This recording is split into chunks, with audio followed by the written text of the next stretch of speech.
Well, why don't we start? Okay? Okay. Yeah, you ready? Yep. Okay. Whenever y'all are. Yep, we're here. So got a lot of slides, just images of work, and I'll try and go through it pretty fast.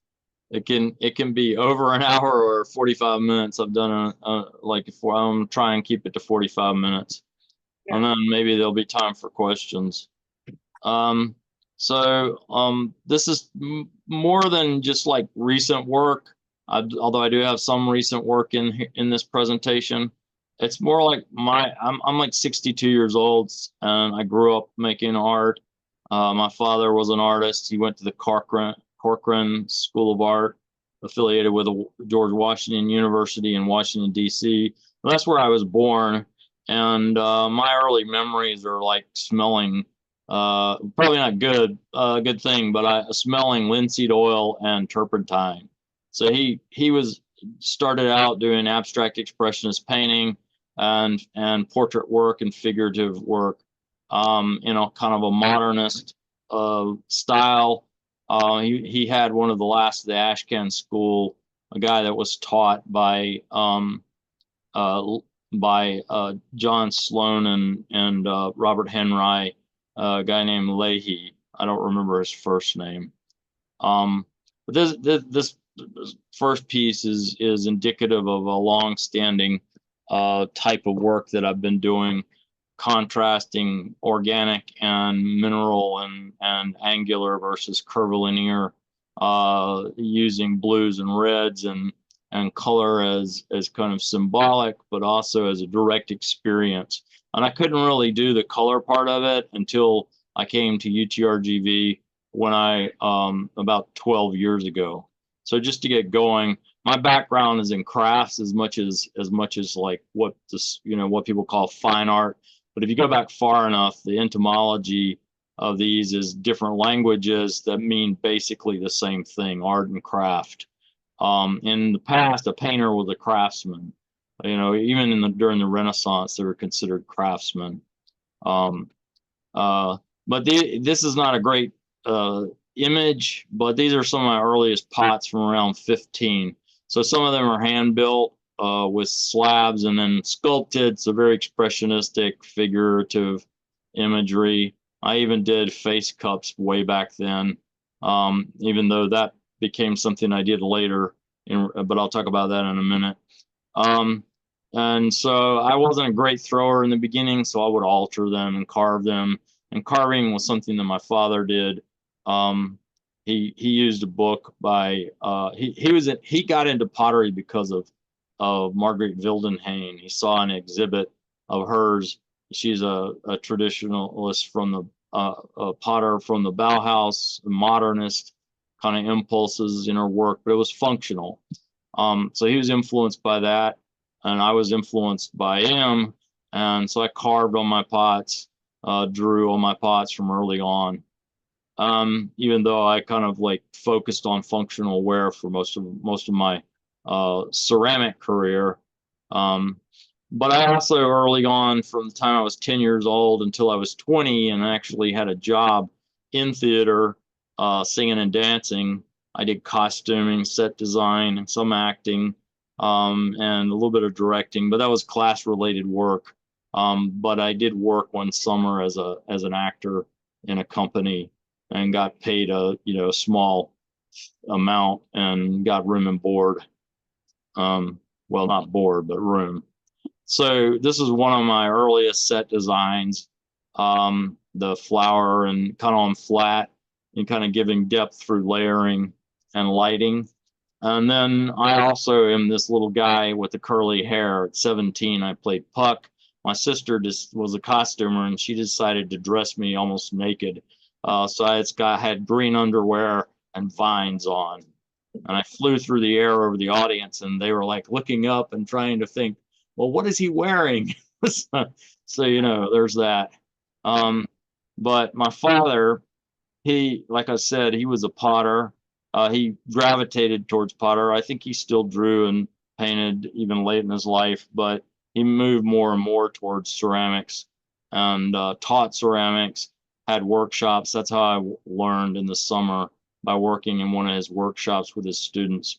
But the little man is one I found online that is from a series I remember very vividly of some vessels that were like little teeny people.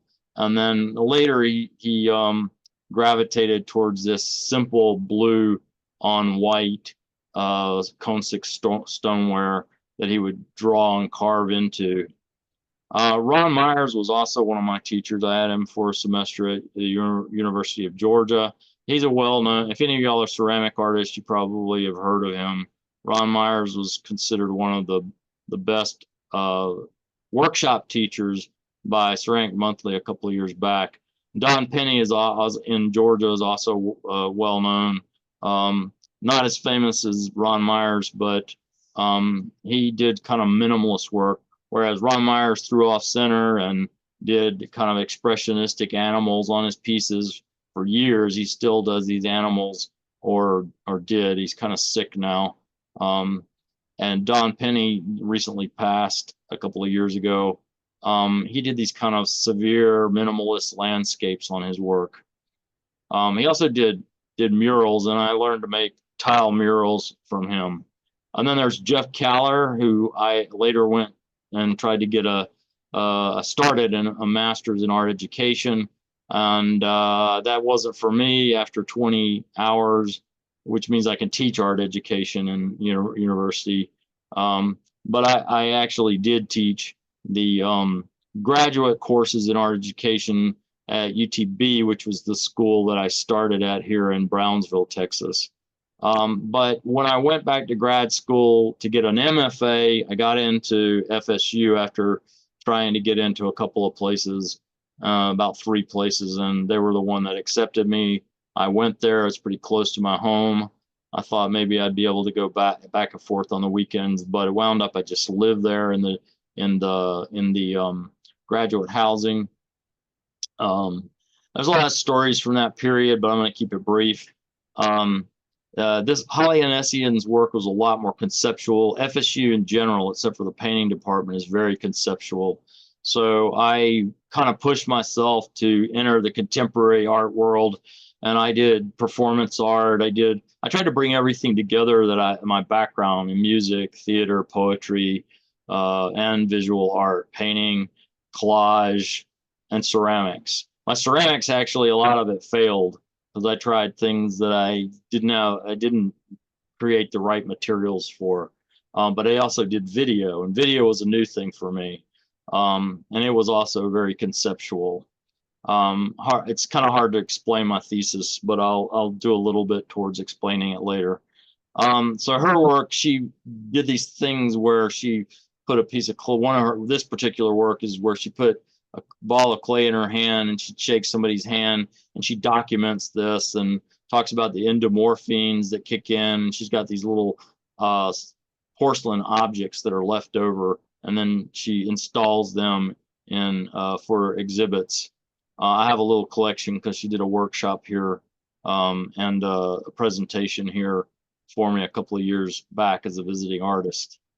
Jeff Kaller is relatively well known in ceramics for his sculptural ceramics. Really interesting glazes. He went to Alfred, which is the premier school for ceramics. Dionysian had Ron Myers as well at UGA. But my BFA teacher was Don Penny, and we did kind of traditional 70s matte glazes, Chinese glazes at high fire. We did some salt and also some salt glazing. You may not be familiar with that if you're not in ceramics, but it's vapor glazing, as well as fuming with stannous fluoride would get you some iridescence on the pieces. I also did batik and woodwork, but this is one of my batiks from that period. It's about the only one I have left. I really liked batik, but I never got set up to practice it, so I didn't continue that. But you'll see a lot of the things that go into my work. If you see enough of them on my website, you'll see some relation to this type of work as well in the images that I create. When I got out of grad school, I wound up eventually in New Mexico at an abandoned commune, a place where the hippie bus further actually parked outside of El Rito, down the mountain from this commune, but probably went to the commune, the people on the bus. And not that I was a part of that. I came later as a caretaker to the land, and I would gather materials and make baskets. Was something that almost everybody in my family did for a while. Like so many other things, macrame and leather work and sand mold candles, all kinds of things that my father did as a teacher, and then we also, as children of his, did. My mother sewed, so she taught me how to sew. And one of the first things I ever sold was a stuffed animal at 10 years old, to one of my second grade teachers. So, but I enjoyed this, but baskets were too tedious for me. I like clay, the more immediate rewards of clay. Although it is also has some tedious aspects to it. You have to really be into the firing and the glazing and that kind of thing, as well as the forming of clay. But I got really fast at throwing. Another thing I did between getting a job in ceramics and right around the time I got married, I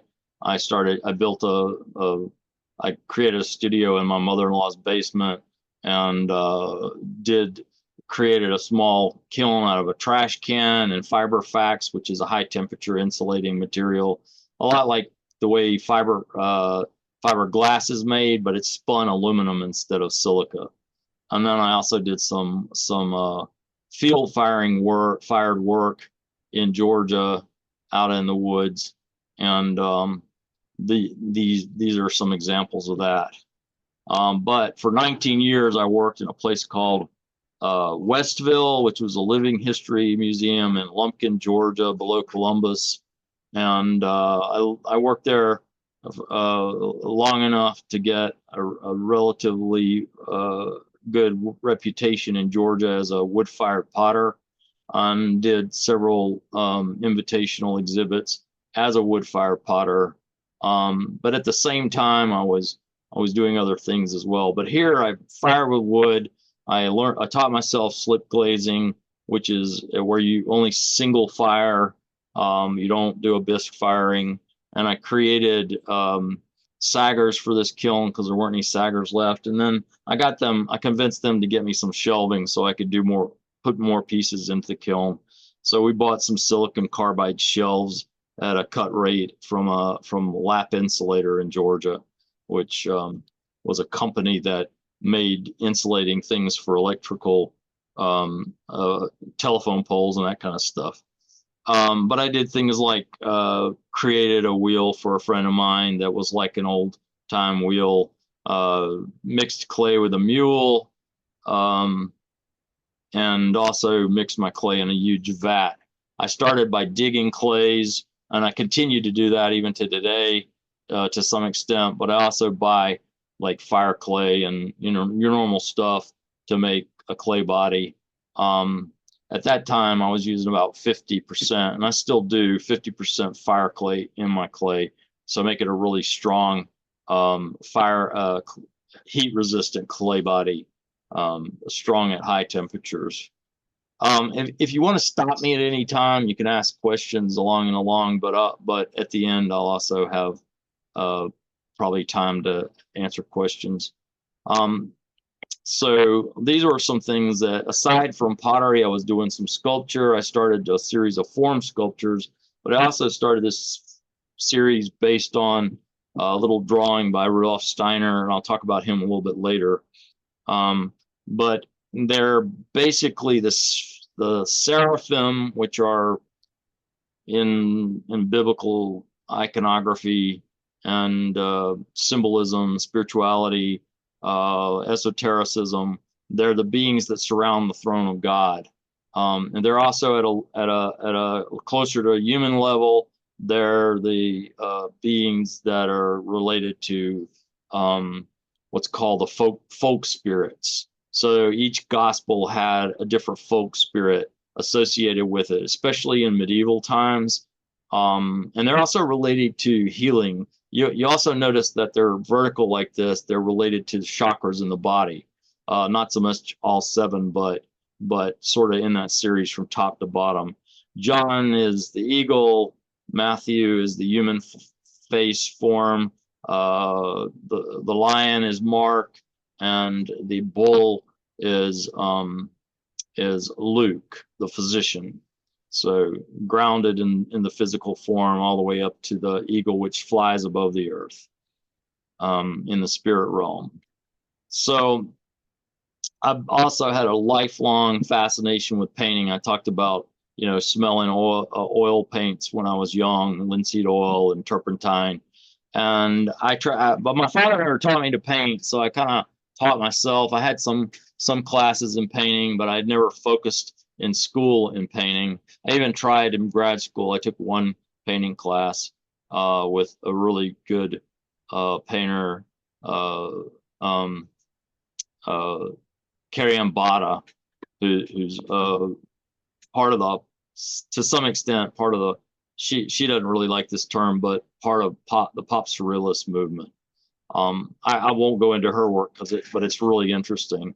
Any of these names, if you want to ask me about them again, I can repeat the names so you can find out about these people. But I had this. I homeschooled my kids with my wife, or she homeschooled them. But I read to them every night.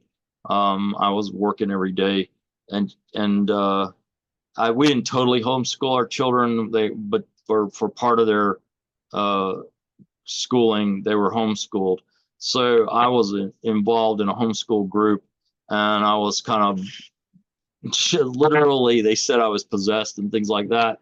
So my form of self-defense was, actually, I knew the Bible pretty much, better than a lot of them, and I would do these paintings of biblical themes, and it was sort of a way of keeping myself sane, because the stories speak to me. I grew up in the Methodist Church, and I'm not a fundamentalist, and that's sort of what I was fighting and pushing against. I actually have a view of evolution that's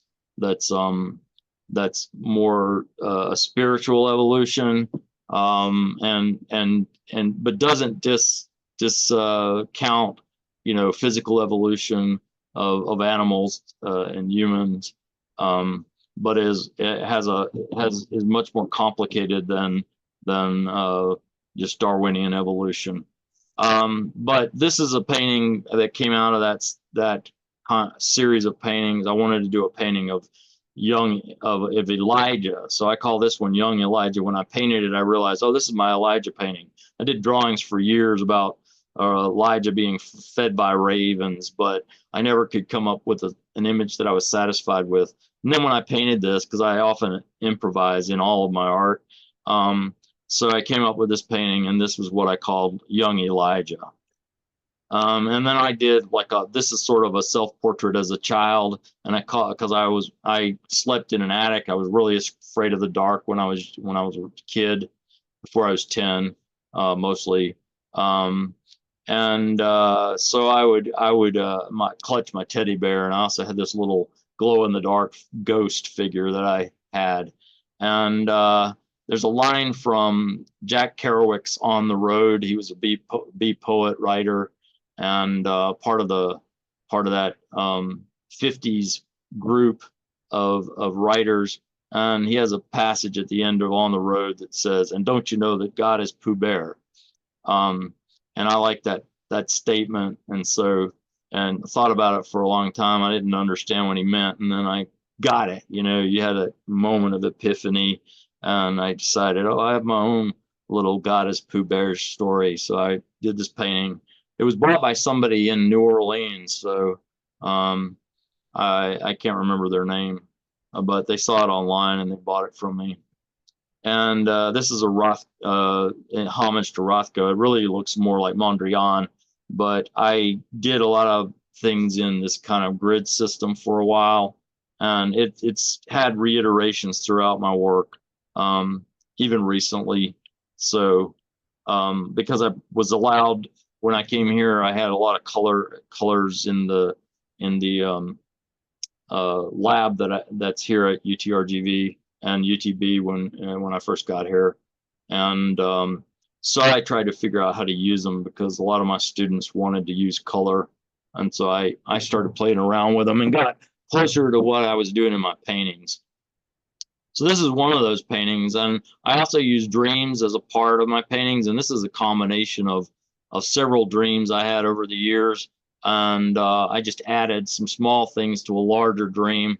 The bird is this guardian spirit that would come to me in dreams, but one time it landed in front of me and burst into flame in front of me. It was a kind of a gray brown eagle or a hawk that kind of hovered over my head in dreams, and then it was a dream that came to me, the main dream, which that was just one I added to that, and then the little dog I added, and the main dream was me walking through this landscape, and certain things happened in that journey in the dream, and I didn't know what it meant, but years later, I realized it was telling my whole experience at Westville, which is hard to explain. I married a redhead. I had a redhead daughter. I left, behind the girlfriend of my youth, and heartbreak, all that kind of thing that goes with that kind of thing, and then these kind of trials and tribulations, and then the sleeping dog was a motif that I put in a lot of my paintings. But you'll also see two fish in the foreground. That also came from another dream. So I've kind of combined dreams here. And it's a really large painting. For me, it is. I mean, I know they're a lot larger, but I also at that time, and while I was still at Westville, started doing form sculptures out of wood as well as clay. And they're kind of minimalist, but they also are figurative in a kind of way. The one on the right is called Joseph of Arimathea. It's hard to explain how I came about that. Arimathea in English legend is the man that captured the blood of Christ as it dripped from his body under the cross, and then he took it to Britain. So it's this esoteric kind of tradition that went to Britain. It sort of goes along with the Grail mythology of Britain and France, which I read a lot about when I was younger. And then also I was influenced by John Mason. So I started trying to simplify my forms, but also instead of having them crisp like you would have in minimalism, I would desecrate, degrade them so that they would have natural aspects, and still you could see that they were handmade. I'd make the curves kind of warped a little bit, and that served my purposes. But John Mason was an early abstract expressionist, along with who worked with Peter Voulkos for a while. I don't know if you know ceramics, like I said, but if you do, Peter Voulkos brought abstract expressionism into ceramics and sort of changed the ceramic field forever. But John Mason, as in his later career, gravitated towards these really crisp, clean, and bright colored surfaces. So it influenced me. His later work influenced me. But my influencers are literally, I couldn't list them all. There's so many of them. And these are just a few. Specifically, more recently in my grad work, I started trying to incorporate ideas from Rudolf Steiner and Anthroposophy and Joseph Beuys' action, his actions, his performance art, installation art, the idea of kind of an expanded feel of the art object, but without completely removing the art object, because I still love to make things. So Rudolf Steiner, this is a drawing of mine and an image of him. He started out he had a doctorate in science, and he started out by editing the works of Goethe, the scientific works of Goethe. Goethe is known for writing plays and also for literature and poetry. Goethe himself said his biggest contribution to the world was his writings on color, and I kind of agree with this. Not everybody's going to be able to get into some of his, like Faust. It's very hard to understand. I sort of understand it. It's a very long work, but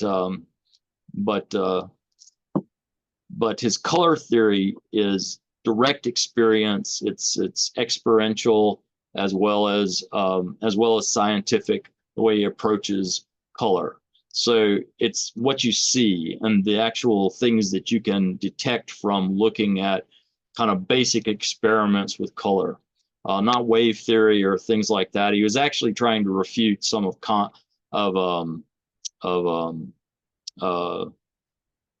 what's the guy that anyway, I'm going blank here. I do that sometimes. The color theory, I was going to say Kant, but Kant's the one that Rudolf Steiner tries to give an alternative to the idea of a metaphysics of existence, that there are limits to knowledge, whereas Steiner says there aren't limits to knowledge. We can go into the very foundations of reality and perceive it directly, which is kind of like the idea of gnosis, the experience of knowing that comes out of Gnostic revelation, the idea of experiencing the divine, or if you have a problem with that term, just the foundations of reality is how I put it. The Greeks would call it the logos, the original consciousness, the word, the emanation of creation, the idea of speaking a word and it comes into being. But there would be something much more profound than, although language is profound in and of itself, but something much more profound than language, human language. So he also created a lot of things in the arts. So this is the Goetheanum. The first one was made with wood and it burned, and then he created this other one. But he's also credited with being a part of the organic architecture movement in the early 20th century. He literally influenced many artists like Kandinsky, Hilma Klimt, Mondrian. A huge number of early modernists were influenced by Steiner's ideas. Corbusier probably was influenced. Corbusier, I don't know if that's pronounced right, but he's known for organic architecture, or in his early architecture, and he was probably influenced by Steiner as well.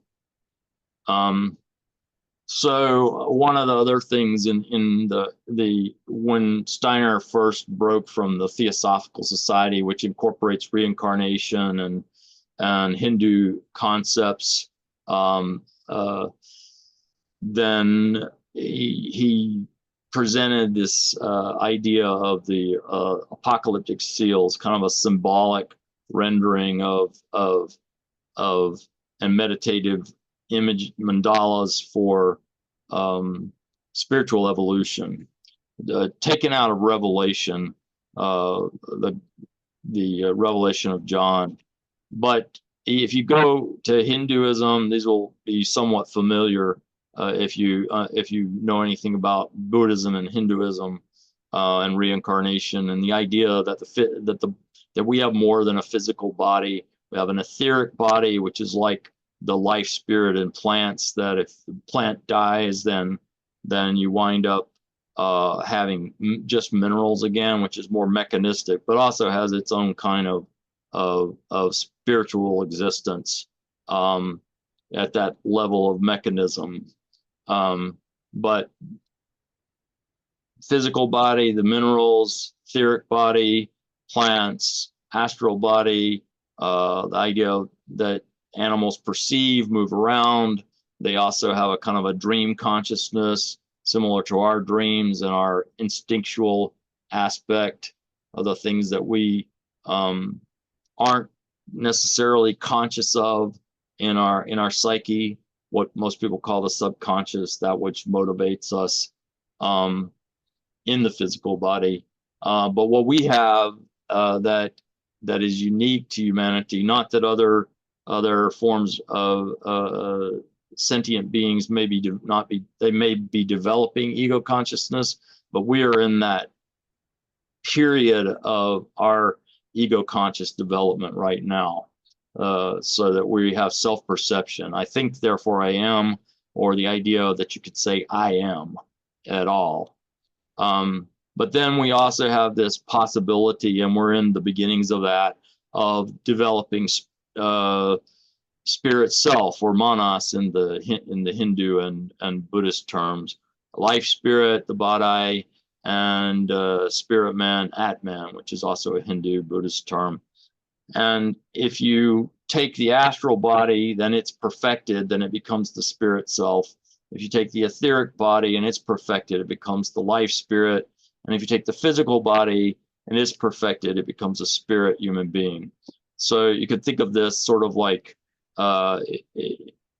if we are not transcend the earth, but also bring the earth and what we're given in earth, we use the earth as developing consciousness. And that's basically where we are. The earth is our ego state of being. This incarnation of the earth is where we develop ego.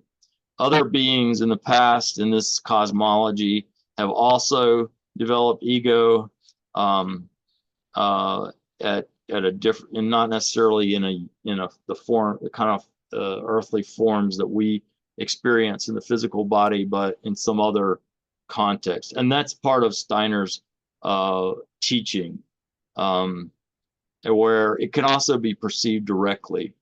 At least that's the kind of, in his esoteric school, that's what he tried to get his students. And this has a long history in the West as well as the East of esoteric schools of knowledge, of understanding the deeper foundations of reality. This is a kind of a chart of his cosmology, of the spiritual evolution of humanity, but I don't have time to go into it. I'm just trying to give you a basic, some indication of where his mindset is. But he also was involved in the arts, and they collected his blackboard drawings on black paper, and they've actually been exhibited as art in New York City and other places around the world in our time. Himmelhoff Klimt was one of the artists that's been recently rediscovered that was greatly influenced by him.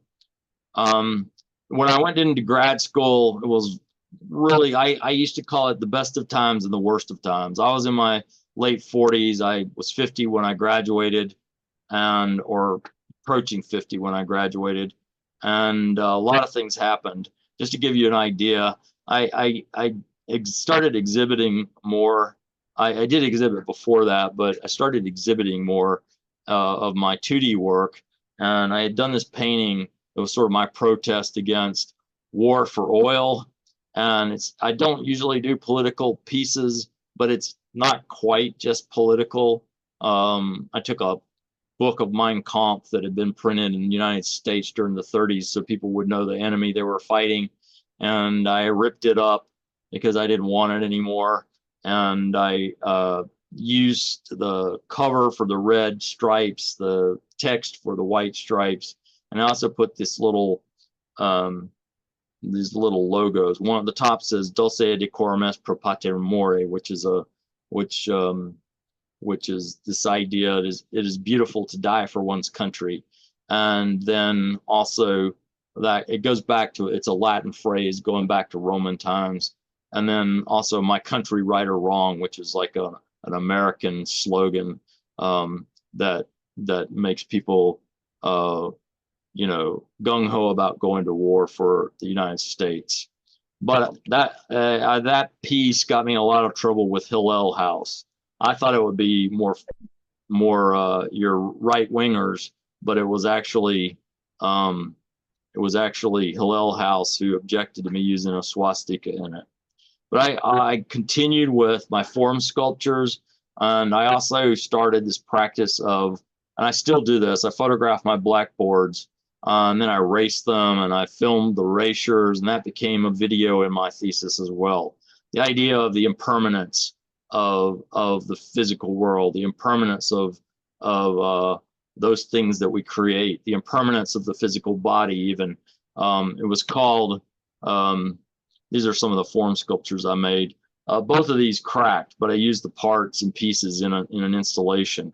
The one in the background, the two main ones in the background, they didn't crack, and they were used in my thesis.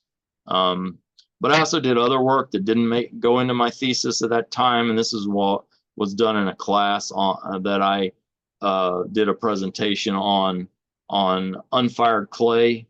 And I was referencing the mudmen of I think it's New Guinea.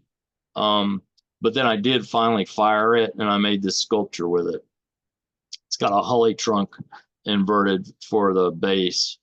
It's pretty tall. It stands about, shoulder, not quite shoulder high, maybe right at my rib cage.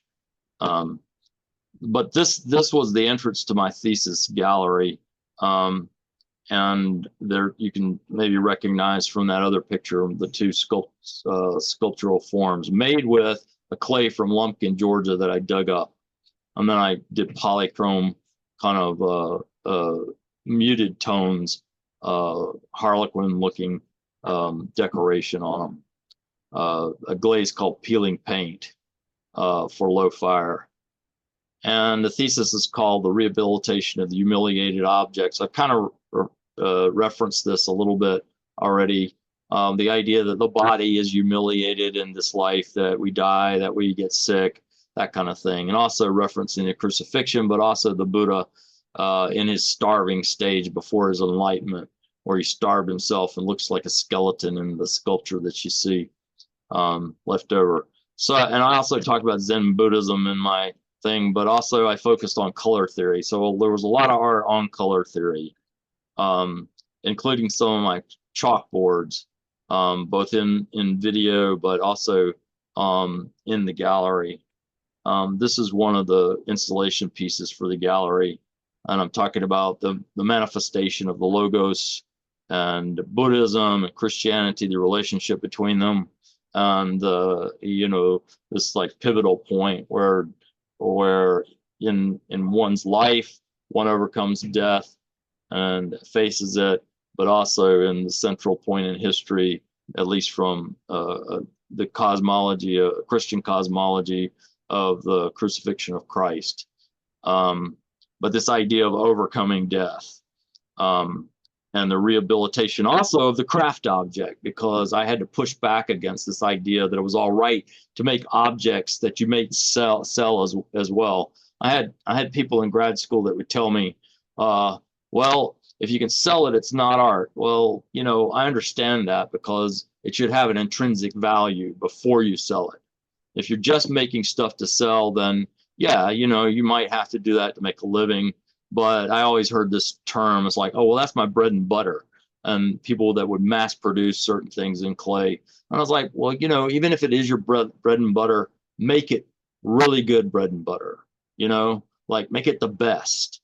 It's like some butter could be rancid or whatever, but it gets stale, it gets old, if you do something too much and you don't enjoy it, or you don't find joy and beauty in it.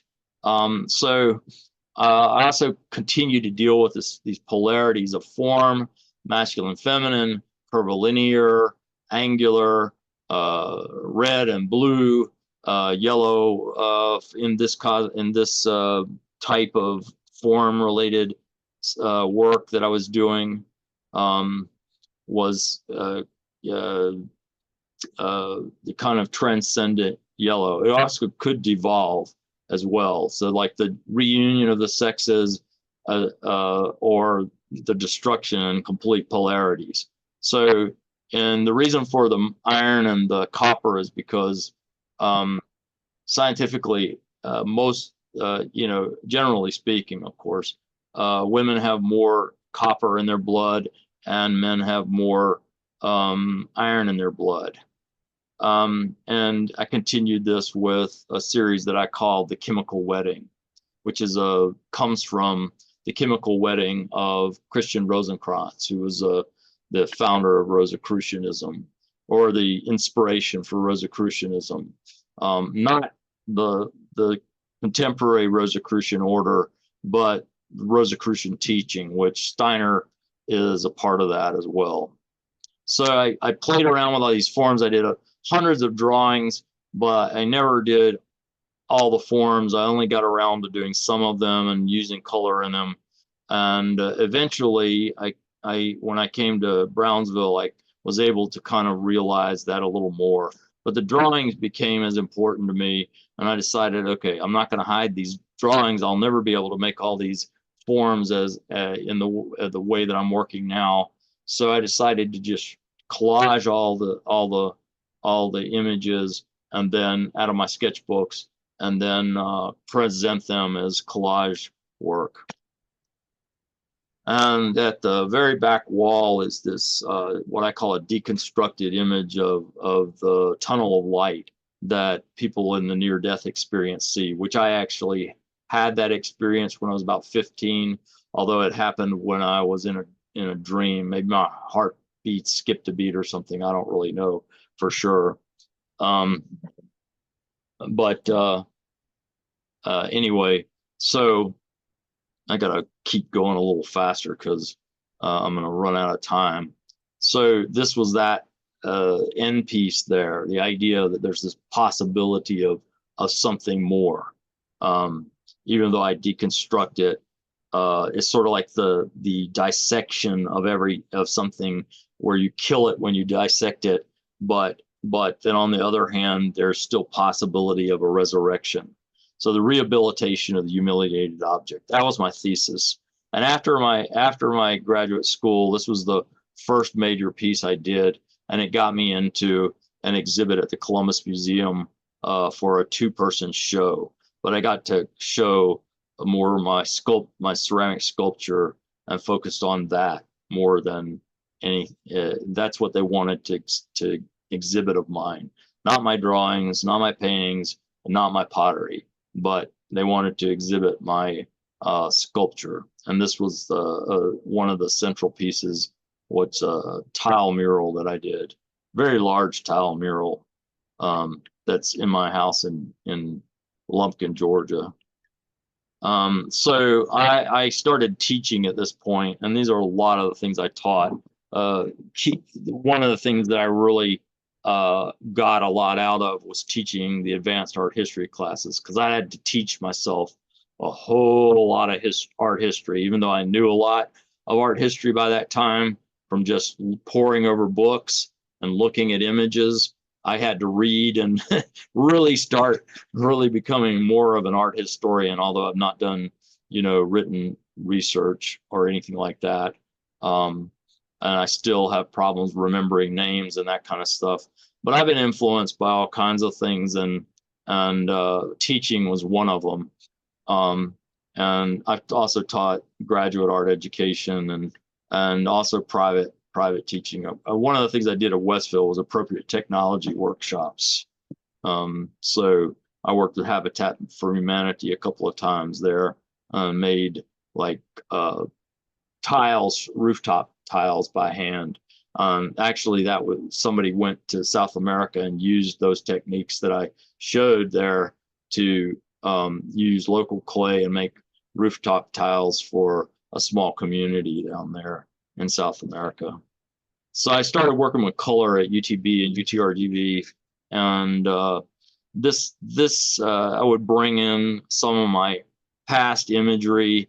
The one on the right I called stigmata, because I had gout at the time. I don't have it where it's like it was. It's not. I only have occasional small flare-ups that don't really bother me that much. but I had excruciating gout for a couple of years when I first came to Brownsville, and I could barely walk. And so I did this thing, and I called it stigmata. You only see one side of it, but it has images all the way around. They're expressionistic images. But I was also playing around with mason stains and low fire color glazes, and some of the underglazes that were available here when I got here. I also started using decals in some of my work and putting some of my poems on sculptural pieces, and some pottery pieces as well. But I continued also my form sculptures. But I started doing these abstract kind of slab pieces where I would rip the slabs and use the parts and put them together in kind of architectural constructions. And I continued also doing like organic versus mineral and that kind of thing with my work. The yellow one on the left is made from thrown forms. So I like throwing objects on the wheel that are not specifically pots, and then putting them together and making sculptures that way. And these are some of those. The two on the right, the yellow and the red one, are that. And you can see the tiles are sort of like the drawings that I did. But this is my most recent gallery exhibit at the Brownsville Museum of Fine Art, and I was able to exhibit a real cross view of what I've done since I've come to Brownsville, but mostly from the past 5 years or so, not 12 years maybe. There's one that's older than that I put in this exhibit, but not much more than that. And also some of my paintings, my drawings, and my watercolors. These are some of the drawings I've been doing lately, and I've gotten a good bit of feedback from these. People seem to think they're interesting, and I've exhibited them twice so far. I call them my insomnia drawings. I'm still doing some of them, but I put 23 because I don't do them quite as much as I used to, and I draw more like as a regular practice as opposed to drawing them late at night when I can't sleep. I had really severe insomnia. I got like 2 hours of sleep for about a half a year. During COVID, and it wasn't because of COVID. It's because I generally have had insomnia my whole life, and it just got worse with my health issues. These are just a couple of those drawings. You can look on my website and see more of them. But I also did, while I was doing these, I also did a kind of a series I call the Flower of Life series, which is sort of loosely based on an ancient symbol called the Flower of Life, which is sort of representative of kind of the matrix of reality. I've done a whole series of these, and these are just two of them. And I continue to paint. This is my most recent painting called the Green Heron, and I've exhibited these a couple of times, and it's currently going to be in an exhibit. So at the Threshold of Consciousness was the exhibit that this work was in. That's the exhibit right there, part of it. But the centerpiece for it was this totem, the last of the long series. I might do some more, but this is the one also from a dream. And then, like my other dream collages or whatever they were, paintings, I would also bring in other things and other dreams and other ideas. And I created this installation to kind of represent the dream, but not actually be the dream, because the dream was very different. It was much more in this non-spatial space. So trying to interpret it for a space, I brought in the idea of the altar. I brought in the idea of this floating cathedral, American Gothic. The idea also, it wasn't in, this is the other dream with the tunnel of light. I bring that back in as a part of the piece. And so but if you look at the details of this, you have the Hakim and Boaz, that are in Freemasonry temples. If you go into a Masonic lodge, you'll see the candle holder with J and a candle holder with B. That's sort of like the entrance into the spirit world. There's more mythology behind that, but I'm also associating it with Lucifer and Ahriman, which are two different beings that most people conflate into one as Satan, but Lucifer is an ancient Persian. Lucifer is a being of light. Ahriman is a being that is a counterpart in Persian mythology to Ahura Mazda, who is like Christ in Christianity, but he's a Persian deity. And we get a lot of our duality from Persian Zoroastrianism and Zarathustra, the teachings of Zarathustra. So that's also in the Masonic temple. Anyway, so these are some of my recent vessels, as well as some of my sculptures. Several of these are also currently in exhibits. So these two exhibits right here. And this is my most recent drawing. And that's basically the end of my presentation.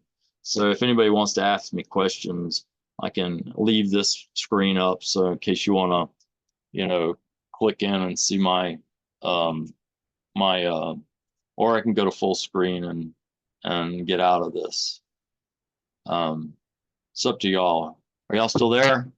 Yeah. Stephen, could you send me the links? I guess I have it already in your presentation you sent to me, so I can share it with everyone. Yeah, do you want me to send them separately in an email? Yeah, that might be easier. Okay. Yeah. Okay, I'm gonna stop screen share. You want me to send it? I can send it now, or I can do it after. Wait a minute. Yeah. Anyone have questions? Uh-oh. I'm fascinated by your study of religions and kind of piecing it all together with art. It was fascinating, and philosophy as well. Did you tell me you studied philosophy for a while? I've read philosophy, not so much studied it. Steiner actually, one of his more readable for those who aren't like they have a problem with spirituality. If you read his philosophy of freedom, it's sort of a kind of an extension of Kant. So this idea, Kant has this idea. It's an answer to Kant.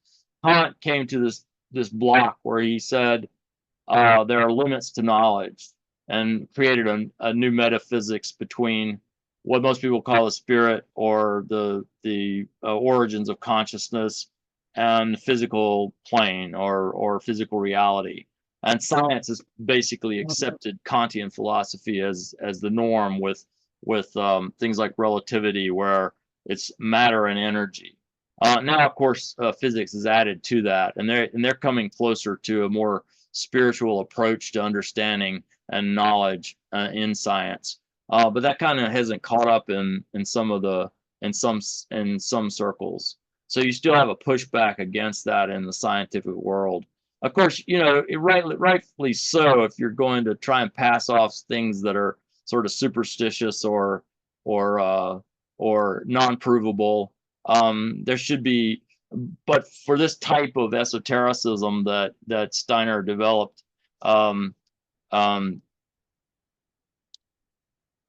you would have. Can you still see me? Yeah. Yeah. I'm trying to get back to the full screen here. Yeah, there we go. Okay, so you would have this idea of developing your own mind through meditative practice, which goes way back, but it's a kind of a modern meditative practice that is appropriate for contemporary humanity, that develops the ability to see directly into what I'm calling the foundations of consciousness. But he would call it spiritual science. But it's not unprecedented. And most of science actually comes out of the mysteries. If you talk about Pythagoras, who is an ancient mathematician, he was a member of of many of what they called the mystery cults in mystery centers in Europe.